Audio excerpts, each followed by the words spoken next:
Bonjour à tous, bien nous voilà à la fin de l'année et l'occasion pour moi de vous souhaiter mes meilleurs vœux. Vous êtes extrêmement nombreux, veneurs, amis de la vénerie, suiveurs, sympathisants, puisqu'on a dépassé les 30 000 inscrits à notre lettre des amis. Donc bonne année évidemment à vous tous. Voilà, pour 2017, je voudrais vous souhaiter de beaux et bons laissés-cours. Beau et bon laisser court, qu'est-ce que ça veut dire? Ça veut dire évidemment des animaux qui nous offrent la possibilité de faire de très jolis parcours, qui font des ruses magnifiques. Et à ce propos, je sais qu'il y a un équipage de cerfs il y a quelques semaines qui a eu l'occasion de faire une charge, je crois, de plus de 5 heures et qui était tellement belle, l'animal s'est tellement bien défendu qu'il a gracié cet animal. Eh bien, je vous souhaite à vous tous d'avoir l'occasion de vivre une journée aussi formidable. Des beaux et bons laissés-cours, c'est évidemment des bons chiens, des chiens qui coupent les doubles, des chiens qui sont très entreprenants, des chiens qui ont un moral d'acier. Et on a tous eu ça, ça ne dure pas forcément, ça peut être fragile, mais je vous souhaite à tous de vivre des bons moments avec vos chiens. Des beaux et bons laissés-cours, pour moi, c'est aussi l'occasion d'entendre des trompes de chasse avec, je dirais, de la vitalité, de l'énergie. Voilà, je vous conseille à tous de mettre vos piboles dans vos coffres de voiture. C'est moche, ça fait trop de bruit, c'est utilisé à mauvais escient. Vive la trompe de chasse et abat la pibole. Des beaux et bons laissés-cours, eh ben, c'est aussi partager des bons moments d'amitié avec les suiveurs, avec les boutons, avec le maître d'équipage, avec les hommes de vénerie qu'il y en a, et un grand moment d'amitié. Voilà pour moi ce que c'est que des beaux et bons laissés-cours que je vous souhaite à tous. Je suis conscient aussi que certains équipages sont à la peine. Je pense notamment aux veneurs de lapins, puisqu'il y a des maladies qui font que les lapins sont éradiqués dans beaucoup de régions.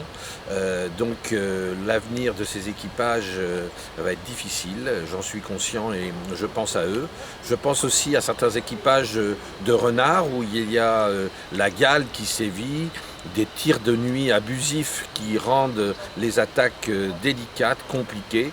Je pense évidemment aux veneurs de chevreuils où il y a beaucoup trop d'animaux qui sont dans le change permanent. Le temps où on faisait des chasses lentes avec des relancers, toute une subtilité magnifique aujourd'hui a été compensée par de la vitesse, parfois de la précipitation. Donc voilà, même les veneurs de cerfs, je sais qu'il y en a où il n'y a plus d'animaux en forêt. Bon, tout cela sont à la peine. Quant au vautret, on va dire qu'il y a beaucoup de sangliers, donc ce n'est pas des problèmes d'attaque.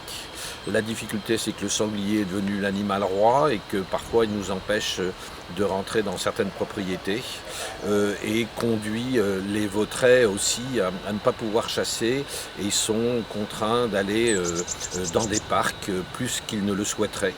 Les parcs, c'est comme le mousseux par rapport au territoire libre et le ski du champagne.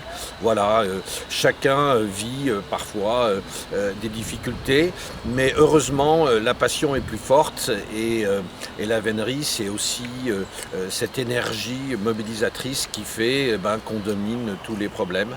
Donc je vous souhaite pour 2017 de conserver cette énergie et de trouver encore une fois beaucoup de satisfaction dans vos chasses. 2017, c'est également une année où la politique va envahir les écrans, les sites internet, bref, notre quotidien. Alors, il y a une chose qui est claire, c'est que la vénerie, elle ne fait pas de politique. Nous, ce n'est pas du tout notre sujet, et heureusement. Pourtant, on ne peut pas s'en désintéresser. Je suis allé à la rencontre de beaucoup d'équipes de candidats pour leur dire qu'il n'y avait pas de raison que la chasse à courre s'invite dans le débat sur la politique. Voilà, là, à mon avis, il y a un élément que j'ai envie de vous dire à tous, c'est qu'il ne faut pas qu'on fasse de bêtises en ce moment où tout est possible. Voilà, il faut qu'on soit prudent. C'est pour ça qu'il faut que vous écoutiez les recommandations de vos maîtres d'équipage. Pas d'incident, de la discipline. Vous savez, il y a des valeurs en vénerie, de courtoisie. Il faut qu'on ait une attitude vis-à-vis des riverains, de la propriété privée, tout, beaucoup de respect. Et si on continue à avoir un comportement respectueux, eh bien, la chasse à courre aura une bonne vie devant elle. Donc voilà ce que je nous souhaite en 2017. En tous les cas, l'essentiel à tous, je vous souhaite une très bonne santé et une belle année 2017. À bientôt.